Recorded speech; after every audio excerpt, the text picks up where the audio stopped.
Vous le savez, ici on parle vélo sous toutes ses formes. Alors si je vous disais qu'il existe en France une fédération qui vous fait vivre cette passion toute l'année partout en France.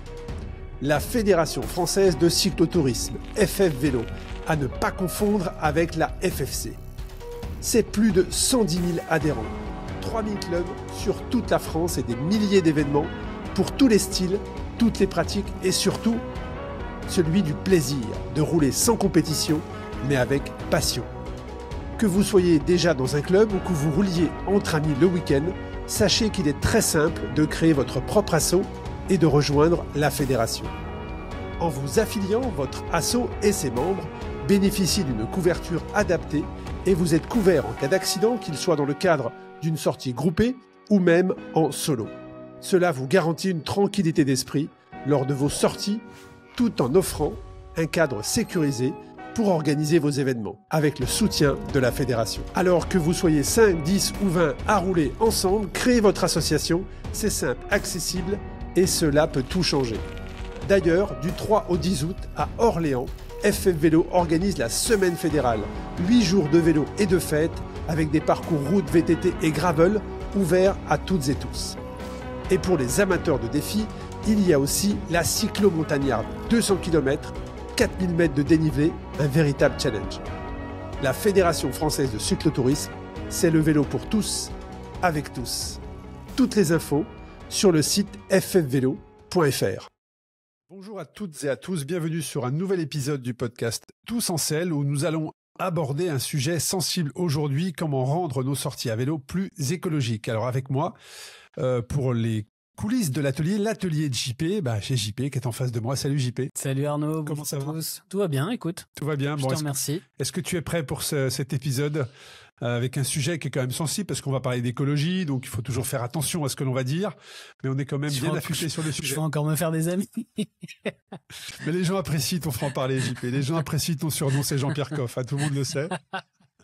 Tout le monde le sait, le Jean-Pierre Coff du vélo, eh bien, c'est JP. Alors, quand j'évoque ce sujet, comment rendre nos sorties à vélo plus écologiques, naturellement, tu penses à quoi ? Est-ce que tu penses déchets ? Est-ce que tu penses matériaux ? Est-ce que tu penses pratique ? Bon, quand tu parles de sortie plus écologique, je pense déchets. Je pense déchets ou je pense trajet.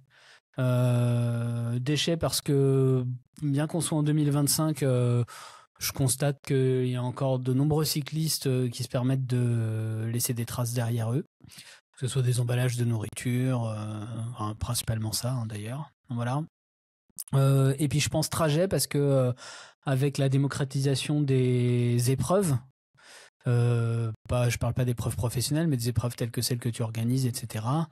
Avec la démocratisation des influenceurs et des gens qui font des projets, etc., on a quand même vu beaucoup de gens utiliser des moyens de transport importants pour aller faire du vélo loin. Je suis pas dans le jugement, mais dans la quête de sens ou par rapport à la question que tu me poses, je sais pas si c'est complètement compatible. Voilà, c'est à ça que je pense en premier quand tu me poses cette question-là. C'est des sujets que l'on va évoquer effectivement. On va rentrer dans le détail. Mais pour dérouler cet épisode, moi je te propose de commencer par un sujet que tu maîtrises parfaitement. Quand on dit effectivement rendre sa pratique plus écologique, je pense déjà au choix du vélo, puisqu'effectivement à tout moment, dans sa vie, à un moment donné, on a envie d'acheter son premier vélo. Moi, je sais que mon dernier, qui sera peut-être mon dernier tout court, en tout cas, je l'avais monté avec toi. Voilà, c'était la première fois que je montais mon vélo. On n'en fait pas un autre cette année ? Ça sera peut-être mon dernier vélo, je ne sais pas. mais en tout cas, voilà, j'ai pris beaucoup de plaisir. Mais on se pose la question et donc la réflexion commence peut-être à ce niveau-là.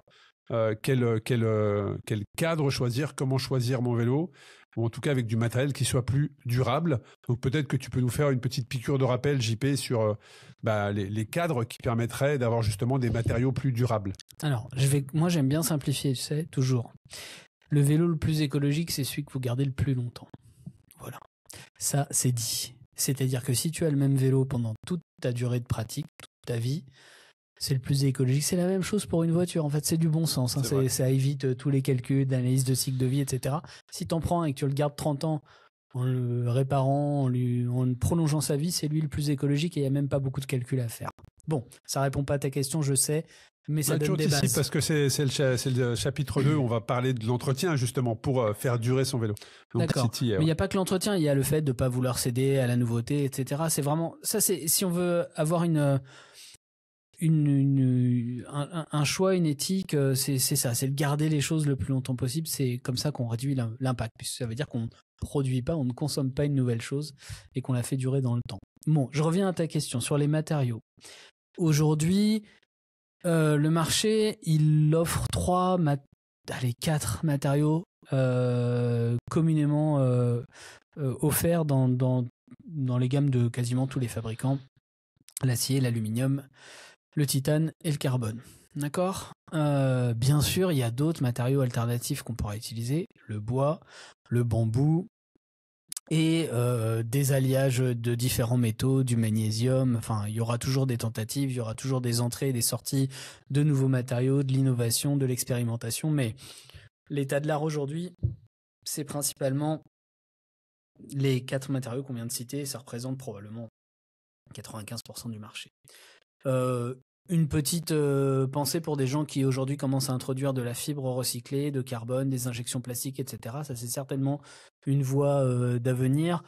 Tu pourrais me parler d'impression 3D, mais l'impression... On se connaît trop bien, JP, tu lis dans mes pensées. Mais l'impression 3D, ce n'est qu'un moyen d'agglomérer un matériau qui est déjà un matériau existant. C'est des résines, certaines issues de recyclage, donc non. Ou alors il y a de l'impression 3D par frittage avec des métaux qui sont la plupart du temps du titane ou de l'inox. D'accord ? Donc en fait, on en revient à on en revient à ce qu'on a dit. C'est Van Dressel, je crois, l'année passée, avait communiqué sur un vélo où il y a 2 ans peut-être, dont la fourche avait été en fait en imprimante 3D. Alors c'était une fourche très aérée. Hein. Oui. Il y a plein Alors Van Dressel n'ont pas été les premiers là-dessus. Il y a des vélos entiers qui ont été faits en impression 3D déjà.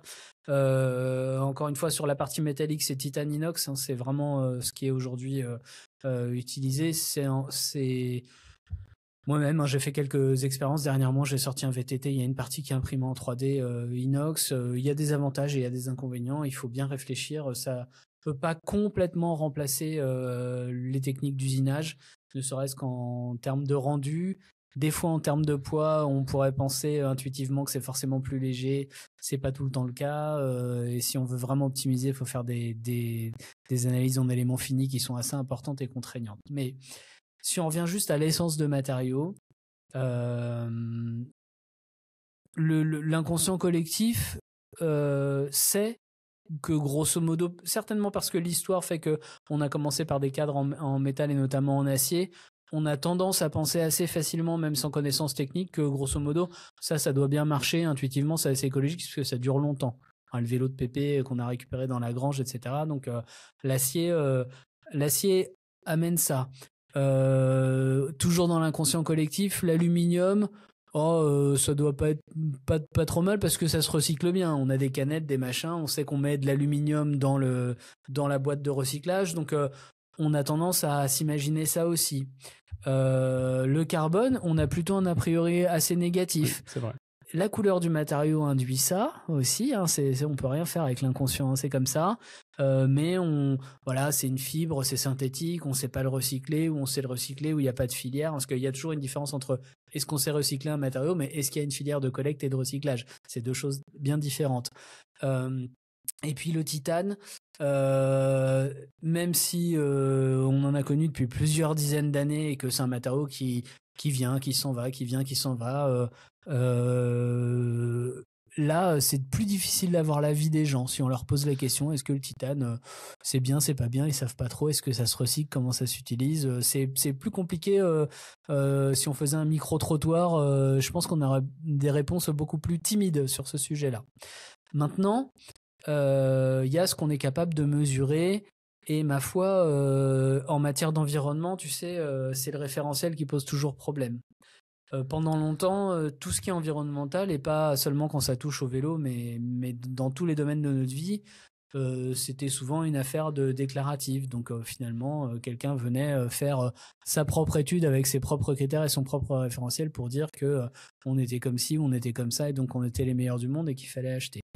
Petit à petit, ça évolue. Il y a quelques critères qui sont pris en compte. Alors pour le grand public, c'est toujours un peu délicat parce que on te donne juste un résultat et très peu de gens vont lire l'étude et les paramètres de l'étude. Mais ce qu'on peut dire et ce qui peut être assez représentatif, en tout cas dans ces 4 matériaux qu'on a cités, c'est qu'il y a une très grande marque de vélo qui est connue mondialement. Je ne sais pas si on la cite ou pas, alors on va la citer, c'est Trek. Mais attention, cet épisode n'est pas sponsorisé. Si vous voulez sponsoriser un épisode, contactez Sébastien. Je fais la réclame. Mais Trek a fait tu sais, c'est tous ces grosses entreprises qui sont parfois sur des cotations boursières, etc., doivent faire des rapports d'activité. Et Trek, mais Specialized aussi, comme ça j'en ai cité une autre et tout le monde sera content, on fait le même exercice et ces gens-là ont fait des rapports et dans ces rapports, il y a des parties d'analyse environnementale, d'accord ? Et ça a été important parce que 2022, pour ces entreprises-là, ça a marqué aussi un tournant. Alors le plus visible, ça a été la réduction de ce qu'on appelle les SKU. Les SKU, c'est les numéros, c'est les références de produits, d'accord ? Et en fait, ces grosses entreprises se sont aperçues que la multiplication de déclinaisons d'un seul produit les rendait très fragiles en termes de résistance aux fluctuations de marché, mais avait aussi un impact environnemental énorme. C'est-à-dire, vous sortez un vélo, mais il y a 10 tailles et 20 couleurs. C'est à la fois une potentielle catastrophe économique et commerciale, mais c'est aussi un problème environnemental. Bref, c'était histoire d'illustrer qu'ils ont fouillé de manière assez intéressante parce que c'est dans un cadre bien arrêté de l'activité d'une entreprise qui utilise tous les matériaux qui produit dans différents pays avec des moyens industriels qui peuvent différer en fonction de l'implantation, en fonction de la sous-traitance ou non, en fonction de où sont ensuite stockés les vélos qui sont produits. Et dans un cas comme dans l'autre, on a réussi à conclure que sur les matériaux, celui qui présentait le plus faible impact environnemental, alors encore une fois, c'est des documents qui sont publics, cherchez sur Internet si vous voulez tout lire, parce que c'est important, je vais vous donner une des conclusions, mais vous pouvez aller tout lire, c'est important pour la culture et c'est important pour comprendre, mais le matériau qui avait le moins d'impact environnemental, c'était l'acier. Pour plein de raisons. Ça ne veut pas dire que c'est un matériau qui est mieux intrinsèquement. Ça peut vouloir dire que non seulement on le recycle mieux parce qu'on le maîtrise depuis des années et qu'en plus, comme il a une résistance mécanique importante, on en utilise moins, qu'il est réparable, qu'il est durable dans le temps, que sa transformation nécessite peut-être moins d'énergie que le titane, par exemple, etc. etc. Donc, c'est des choses qui ont nourri aussi des réflexions sur ces marques-là, à reproposer éventuellement des vélos avec l'utilisation d'acier. Donc on sait, non pas par un seul rapport, mais par plusieurs qui peuvent se ressembler, qu'en tout cas, l'acier a l'air de proposer un avantage de ce point de vue-là. D'accord ? Après, il n'y a pas de gradation absolue, et encore une fois, c'est limité à chaque fois dans un cas d'étude et dans une marque et dans des typologies de vélo, mais c'est très difficile de dire l'acier c'est le numéro 1, le deuxième c'est comme ci, le troisième c'est comme ça. On sait qu'il y a des filières qui sont plus compliquées. L'aluminium, on le recycle bien, ok, dans plein de domaines et d'industries, c'est un matériau qu'on sait bien retraiter. Maintenant, et ça pourrait être pareil pour l'acier. Enfin, l'acier aujourd'hui, vous allez dans une déchetterie de village, que ça soit à la campagne ou en urbain, vous avez un bac qui prend les métaux et principalement l'acier, la ferraille. Donc lui, on sait que la plupart du temps, si vous emmenez un vieux VTT Décathlon des années 80, un vieux Giant, etc., il va aller être recyclé. Si vous mettez un alu, c'est peut-être parfois un peu plus compliqué. Si vous mettez un titane, voilà. Donc les filières derrière, en tout cas dans des industries qui sont pas en circuit fermé, c'est plus complexe. Le carbone, aujourd'hui, présente une complexité de ce point de vue-là. Et alors dans le vélo, on sait bien que on a des vélos où la fourche est en carbone, le cadre en carbone, mais on a des vélos en acier avec une fourche en carbone, des vélos en alu avec une fourche en carbone, des vélos en titane avec une fourche en carbone. Donc plus on mixe les matériaux, même certaines où c'est les c'est les insertions qui sont en... Oui, dans un cadre alu, tu as des inserts en voilà. aluminium. Voilà. Ouais. Donc tout ça complexifie les opérations de recyclage. Voilà. Donc alors, sur les 4, c'est l'acier. Selon toi, c'est l'acier qui est le plus en tout cas, dans dans les 4 matériaux, d'après les études qui sont à notre disposition, c'est lui qui aura pas un avantage, mais le plus faible impact, hein, d'accord? Ok. Dès lors qu'on consomme, on a un impact. C'est pour ça que celui qui a le moins d'impact, c'est celui que tu gardes le plus longtemps. Le plus longtemps, effectivement. Voilà. Il est temps de faire une petite pause dans cet épisode. C'est l'heure du ravito. Et qui de mieux que Meltonic pour nous accompagner? Meltonic, c'est la marque française qui mise sur le naturel pour booster nos performances, que ce soit en pleine course ou lors de nos entraînements. Créé en 2014 dans la mielerie familiale, Meltonic a révolutionné la nutrition sportive avec le tout premier gel à base de miel, plantes toniques et huiles essentielles. Chez Meltonic, l'objectif est de montrer qu'on peut aller plus loin, plus fort, sans jamais trahir son corps ni la planète. Leur mission est simple, vous aider à donner le meilleur de vous-même, naturellement. Parmi les ambassadeurs, Pierre Rolland, ancien coureur cycliste professionnel, 13 Tours de France au compteur, 2 victoires d'étape et une passion assumée pour les purées toniques salées à la noix de cajou Meltonic. Rendez-vous sur le site meltonic.com afin de découvrir tous les produits qui vous accompagneront sur vos prochaines sorties. Et tout ce qui est, alors là on a parlé des cadres, mais un vélo, il y a aussi des équipements, hein, donc tu as le cadre, mais tu as aussi tous les équipements qui vont autour. Donc quand je dis équipement, ça ne serait-ce que les accessoires, je ne sais même pas si on peut dire un accessoire, mais un sujet qui nous tient à cœur, c'est des pneus, hein, bien réfléchir aussi à ces pneus. On peut même aller jusqu'à la fabrication des bidons. Moi, je sais que pendant plusieurs années, j'ai été équipé par des bidons en métal et c'est bien plus pratique, bien plus sans raisonner écologie, c'est bien plus sain, bien plus propre et effectivement, tu les changes moins souvent parce que tu les entretiens bien plus. Et puis tu as aussi des vêtements, tu peux aussi pousser jusque ça. Je sais que la marque Vaud, alors là aussi, hein, tu parlais de sponsor, c'est juste un cas concret que je vous donne, mais Vaud avait mis des fibres issues de pneus usagés pour fabriquer des équipements d'outdoor. Donc là aussi, on parle de pratique du vélo. Il y a le vélo, le cadre, effectivement, mais il y a aussi tous les composants qui vont autour si on veut vraiment pousser la démarche. Et puis aussi les composants. Hein. D'ailleurs, les composants, est-ce que tout de suite, moi, quand je parle de composants, j'ai tout de suite cet a priori d'accessoires ou de matériaux qui pourraient être fabriqués en Asie, peut-être pas. Oh mais il faut pas se voiler la face. Je veux dire, aujourd'hui, si on parle de tout ce qui est périphérique et composants, alors les transmissions puis les périphériques, cintre, potence, tige de selle, roue, rayon de roue, etc., c'est majoritairement fabriqué en Asie. Ou faisons encore plus générique, c'est majoritairement fabriqué loin du lieu de consommation. Est-ce que c'est Taïwan qui est vraiment... Non, alors... c'est on apparemment à Taïwan, effectivement, tout se fait là-bas. Tu as tes moules de cadres et puis tous les cadres sortiraient de là-bas. Taïwan, ce qui est qualitatif se fait beaucoup à Taïwan, d'accord. Taïwan, c'est l'île du vélo, c'est comme ça qu'on l'appelle. Si tu cherches de la qualité, tu vas à Taïwan. Si tu cherches de la quantité, tu vas en Chine. Ça veut pas dire que d'un côté tu peux pas trouver de qualité et de l'autre côté tu ne peux pas trouver de quantité. Mais c'est un peu comme ça que c'est fléché aujourd'hui. Il y a des exceptions à ça. Ne m'écrivez pas pour me dire que c'est pas la vérité, mais aujourd'hui c'est un peu comme ça qu'on fait. Maintenant. Il n'y a pas que Taïwan et la Chine, il y a aussi d'autres pays. Hein. Il y a sur les pneus, il va y avoir plein d'autres pays. En Inde aussi, pourquoi pas. Il y a plein de lieux de fabrication. Maintenant, il faut pas se leurrer. C'est complètement utopique de se dire que demain, les Français vont rouler avec des vélos dont l'intégralité des composants seront faits en France. La même chose pour les Allemands, la même chose pour les Américains. Ça n'arrivera pas, même si vous l'appelez de vos voeux, ça n'arrivera pas parce qu'on a tous des spécificités, des talents différents, des industries qui se sont construites sur de longues années. Donc, le sujet des périphériques, encore une fois, celui que vous gardez le plus longtemps, c'est celui qui aura le moins d'impact. Voilà. Et maintenant, il y a des choses qu'on appelle des consommables. Tu parlais des pneumatiques. Qu'est-ce qu'on peut faire quand on est utilisateur? Est-ce qu'on doit choisir son pneumatique parce que il est vendu comme étant écolo ou parce que on l'a emballé? Je vais donner un cas d'école que je vis moi-même. Je distribue une marque de pneumatiques. Ceux qui nous suivent le savent. Chaque pneumatique est emballée dans un film en plastique. Régulièrement, de manière cyclique, tous les ans, quelqu'un qui m'attrape et qui me dit « Ouais, c'est pas bien, c'est dans un sac en plastique, etc. » Le sac en plastique, c'est un produit qui est fabriqué au Japon. Les Japonais sont très pragmatiques. Au Japon, il y a énormément de plastique, mais ils le récupèrent, ils le recyclent. C'est dans leur culture, c'est comme ça.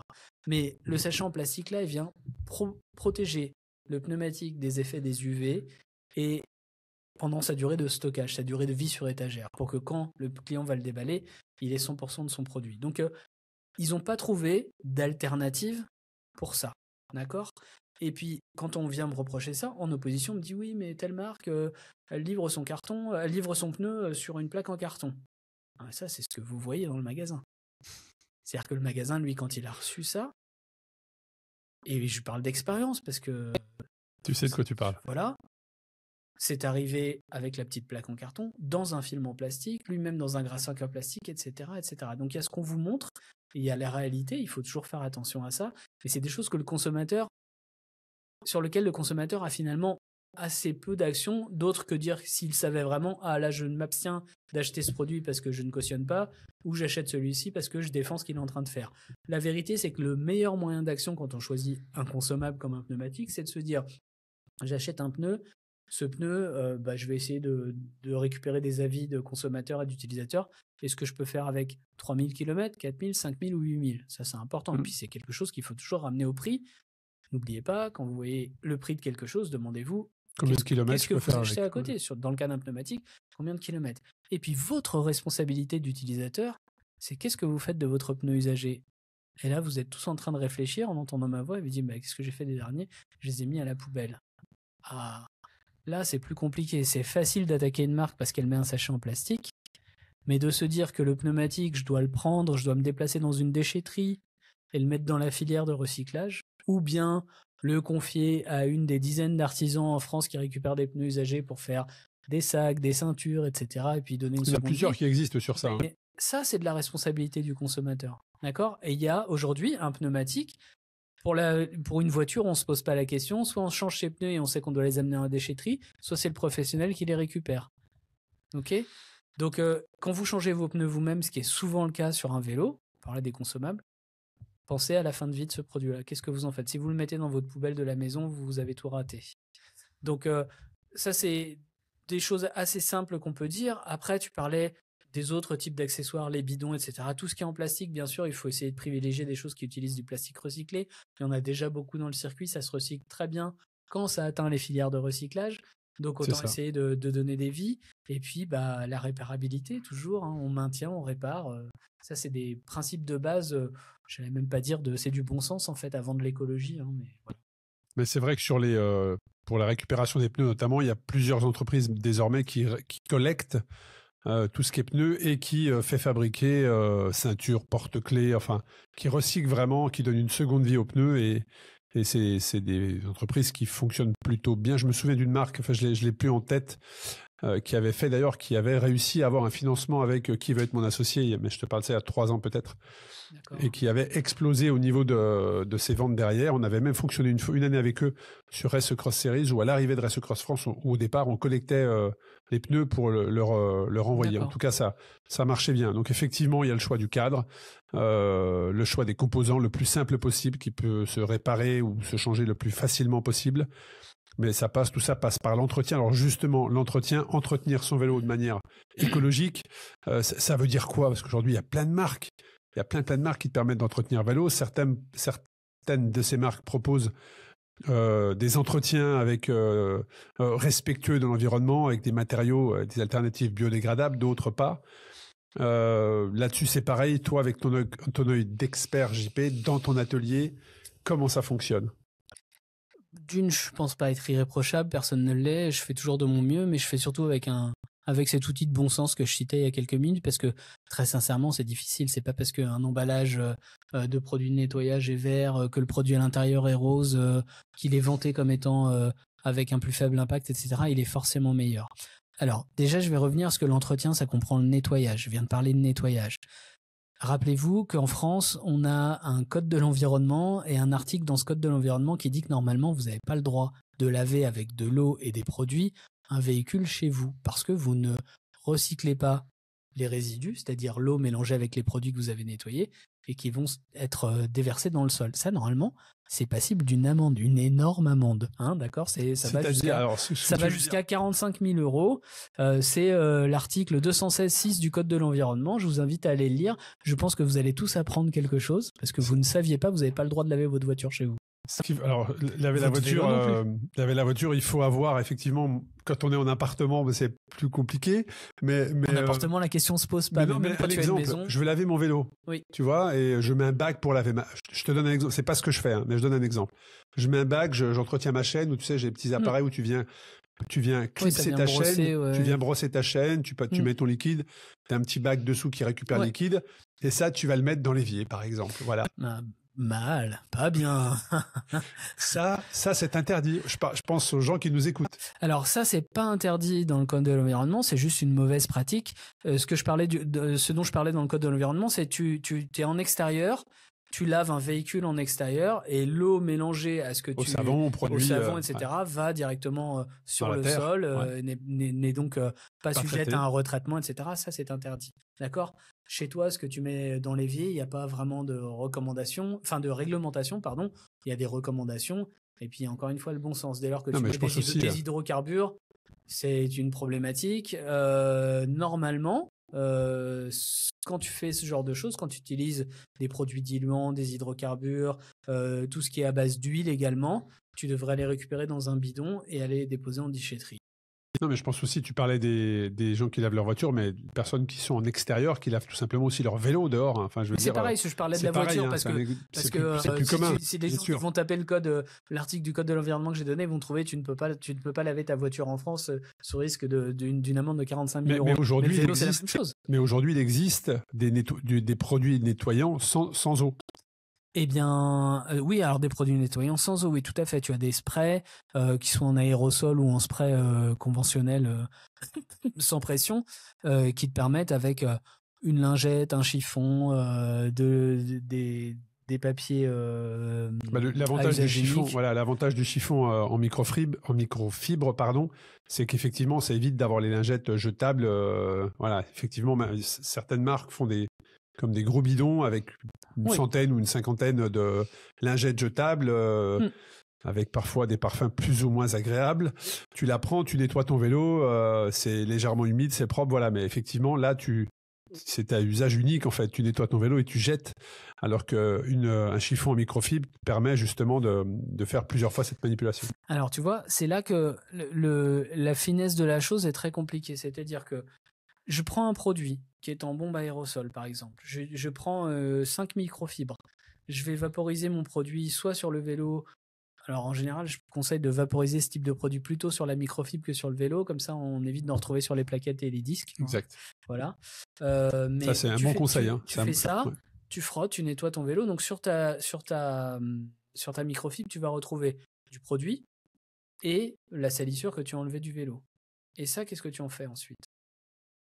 Tu le mets dans ton lave-linge. Avec un peu de discernement, tu fais une lessive avec seulement des microfibres. Mais finalement, ça va repartir dans l'égout et ça va partir dans un système de traitement. Néanmoins, toutes ces microfibres, elles vont consommer de l'eau, de la lessive, surtout si tu n'en laves que 3 par 3. Donc, en fait, tout ça, tu vois, c'est une chaîne de complexité qu'est-ce que tu peux faire au mieux par rapport à tes contraintes. Si tu n'as pas de station de recyclage de l'eau et que tu es obligé de faire tout sans eau parce que tu veux respecter le code de l'environnement, eh bien tu fais avec ces lingettes, mais tu vas essayer de faire une machine quand tu auras atteint la capacité de microfibre, c'est-à-dire, je sais pas, pour une machine classique dans les foyers aujourd'hui, c'est 5 kg, donc il faut que tu aies 5 kg de microfibre pour que ta machine soit remplie et que tu utilises le volume d'eau pour laver le maximum de ce que peut contenir la machine. Bon, déjà, tous les gens ne le font pas juste pour leur linge de tous les jours, donc pour les microfibres, je suis pas certain. Donc, qu'est-ce qui est plus impactant finalement pour l'environnement ? Est-ce que c'est d'utiliser 2 lingettes par semaine parce que c'est tout ce dont tu as besoin, ou de faire toutes les semaines une lessive avec 2 microfibres dedans en consommant 80 litres d'eau ? Je ne sais pas répondre à cette question. Voilà, donc c'est très compliqué. Il n'y a pas de produit à bannir absolument. Là, ce sur quoi on peut porter une attention particulière, c'est tout ce qui est hydrocarbures. Donc effectivement, tu dégraisses ta chaîne, tu graisses ta chaîne, tu fais une purge d'huile de frein, etc. Tout ça, il faut récupérer ces fluides-là. Et dans toutes les déchetteries, il y a de quoi vider ces huiles. Et on n'est pas forcément obligé d'absolument trier. Imaginons que tu fasses un coup de l'huile d'ot, un coup de l'huile minérale parce que tu as 2 vélos avec 2 systèmes de freinage différents. Tu peux mettre ces 2 types d'huile dans un seul récipient et tu peux aller les mettre en recyclage à ta déchetterie. Donc ça, c'est quelque chose sur lequel il faudrait que tout le monde ait un minimum de responsabilité. Jeter du DOT ou jeter de l'huile minérale dans son système d'assainissement individuel ou collectif, c'est pas impossible, mais c'est pas génial. Et puis ça peut créer, pour les gens qui sont en maison individuelle, qui ont des pompes de relevage ou des fosses septiques, ça peut créer plus de problèmes que ça ne facilite la vie. Donc sur ça, tout le monde doit essayer de faire attention. Sur les liquides préventifs aussi, il faut faire attention aux compositions, parce que ça, souvent, quand on crève, on disperse du liquide préventif dans l'environnement. Donc la composition du produit, là, ça peut être intéressant à regarder. Et puis de manière générale, tous les produits qu'on utilise dans un atelier pour entretenir son vélo, on peut s'intéresser à la composition, ne serait-ce que parce qu'on va mettre ses mains dedans régulièrement, ou alors il faut s'équiper de gants. Voilà, tout est une question de mesure et de bon sens. Mais il y a des choses sur lesquelles on ne peut pas déroger. Les produits qui sont recyclables, on les emmène en déchetterie. Les huiles, les pneus, les patins de frein usagés, voilà. Bon, parfait pour la précision, mais c'est vrai, dans le titre de l'épisode, comment rendre nos sorties, notre pratique du cyclisme plus écologique, l'entretien du vélo, c'est un chapitre qui fait partie intégrante de ce sujet. Et comme vient de le dire JP, il faut regarder un petit peu la composition des produits. Et aujourd'hui, les marques proposent des alternatives biodégradables pour entretenir votre vélo, que vous ayez un extérieur ou pas. Et puis, dans la continuité, comment est-ce qu'on peut limiter son empreinte carbone au quotidien, toujours sur comment rendre notre pratique plus écologique. Il y a des sujets dont on a déjà parlé par le passé, mais c'est d'utiliser un maximum le vélo plutôt que les transports. C'est aussi lors des événements sportifs, on en parlait juste avant d'ouvrir les micros, mais prendre l'habitude, on le voit encore parfois, ce jet de détritus.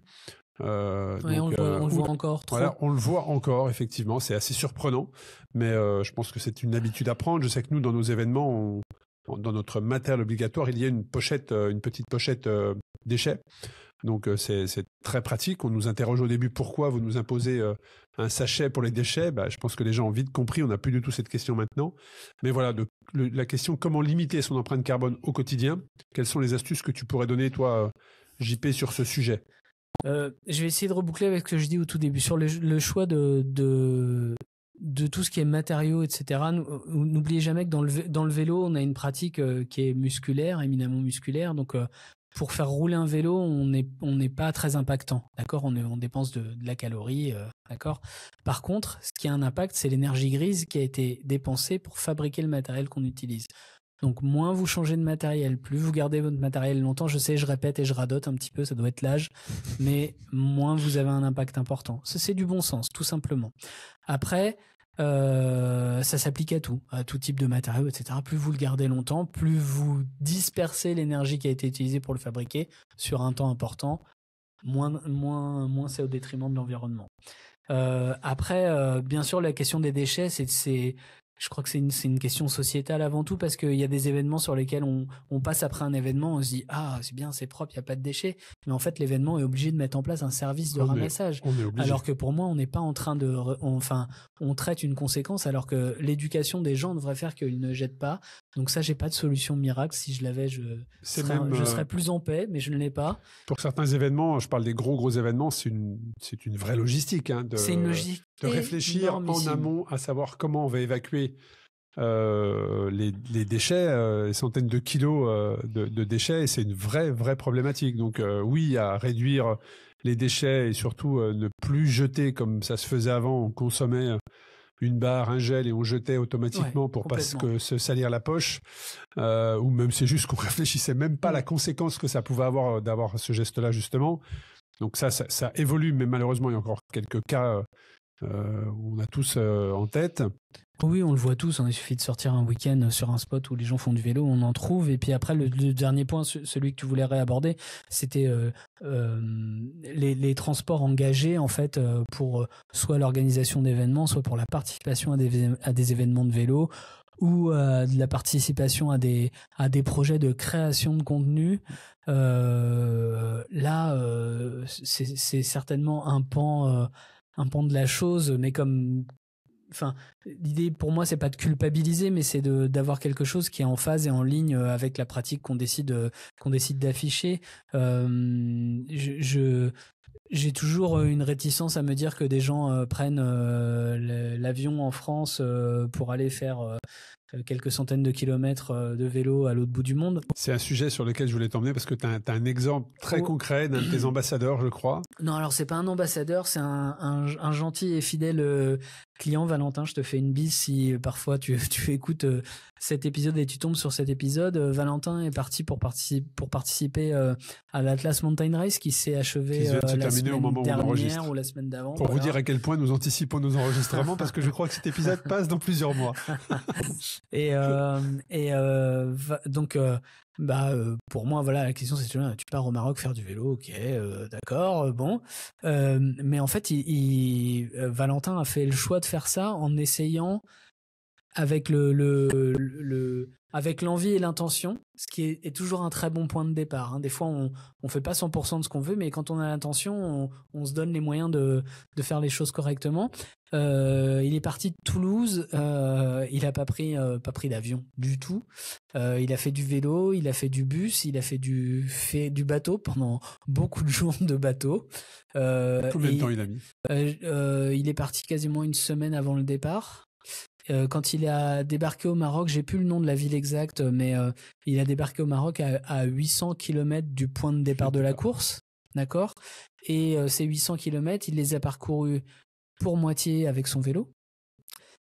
Vélo qu'on avait assemblé la semaine d'avant et qui était un tout nouveau modèle. Donc il y avait un JP à Clermont-Ferrand qui était en stress absolu de savoir comment tout allait se passer. Mais il a fait ça, il a fait sa course. Donc Atlas Mountain Race 1300 km. Son épreuve, pardon. Et il est rentré de la même façon. C'est-à-dire un mix de vélo, de bus sur les pistes là-bas, le ferry, voilà, pas d'avion.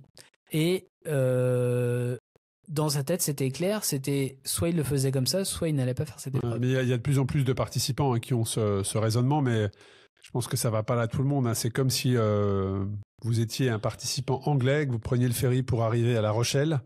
À La Rochelle, votre course, le départ est à Genève. C'est à peu près le nombre de kilomètres qu'il faut pour aller prendre le départ. Voilà, donc vous arrivez à La Rochelle après plusieurs heures de bateau.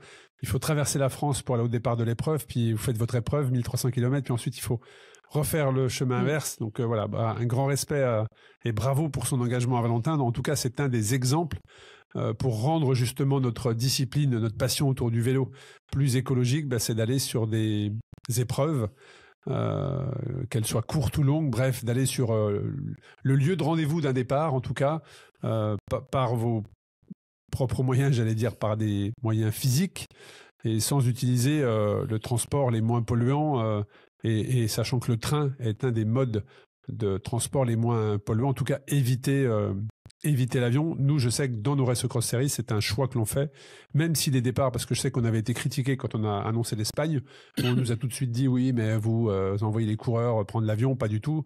Il y a une gare à Santander, j'étais encore la semaine dernière, donc tu peux aller sur toutes nos épreuves et y revenir en train. Et à titre d'information, j'ai fait 25 000 km de train l'année passée en train, tu te rends compte ? Non, je pense que j'ai la carte Miles Gold là.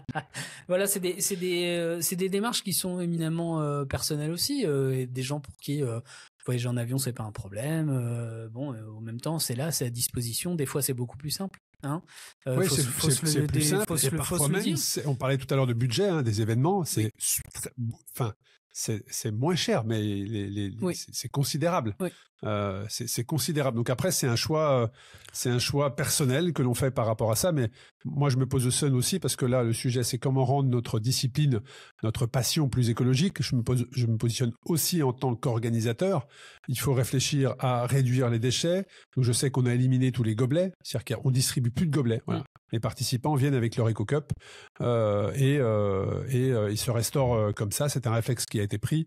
On propose des solutions de covoiturage. On choisit nos événements proches ou à l'arrivée en tout cas de départ et d'arrivée de gare. On réfléchit à l'évacuation des déchets et du tri des déchets ensuite. Enfin, on essaie de faire, on n'est pas parfait, mais on essaye de faire un maximum de choses. Oui, c'est important. Et puis après, bon, là, encore une fois, le but de l'épisode n'est pas de faire culpabiliser les gens. Et puis, on n'a pas du tout la prétention de faire en sorte qu'avec un épisode de podcast, les gens arrêtent de prendre l'avion pour aller faire du vélo, le tour du Rwanda ou quoi ou qu'est-ce. Chacun fait en son âme et conscience avec sa propre carte du monde. Là, la question, c'est de savoir qu'est-ce qu'on peut faire si on souhaite réduire, si on a cette intention et cette volonté. On a essayé de donner quelques pistes, elles sont jamais exhaustives. On est à l'écoute aussi de vos commentaires et de vos suggestions que vous voudrez bien nous transmettre par le biais des commentaires ou des messages sur les réseaux de Tous en Selle ou nos réseaux perso. On essaye toujours de prendre le temps de vous répondre. Voilà.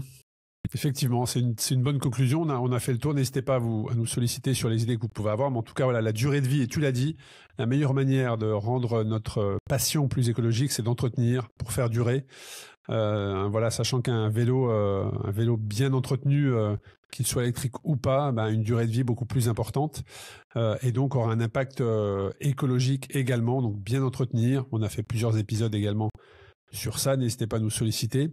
Qu'est-ce qu'on peut dire en conclusion, JP? Est-ce que tu as une conclusion Est-ce que tu as une punchline, mais en conclusion? Une punchline en conclusion non, j'en ai pas là aujourd'hui, je suis sec. Non, du tout. Du bon sens et encore du bon sens peut-être. Bon, en tout cas, un grand merci à toi, JP, pour ta dispo, pour ton professionnalisme à l'approche de cet épisode. Et puis je te dis à très bientôt pour un nouvel épisode du podcast Tous en Selle. Merci à tous, à bientôt Arnaud, salut. Merci.